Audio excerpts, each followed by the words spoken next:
Everyone, welcome back to my daily blog. সকালের simple নাস্তা।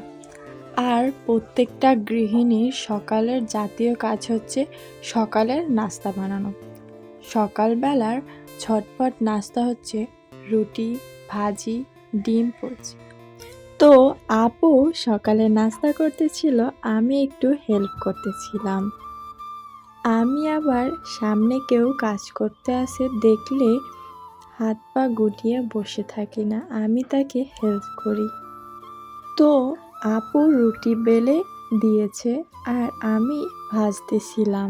আর হ্যাঁ, রুটিগুলো কিন্তু অনেক সুন্দর ফুলকো ফুলকো হয়েছে। এরপরেই আমি ডিম পোচ করে নিলাম।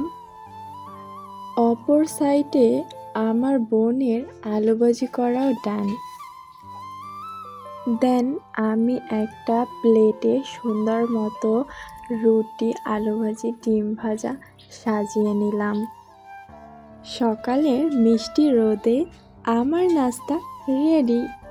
বাই দ্য ওয়ে, আজকের ভিডিওটা এতটুকুই। ভিডিওটি কেমন হয়েছে কমেন্ট করে অবশ্যই জানাবা। আল্লাহ হাফেজ।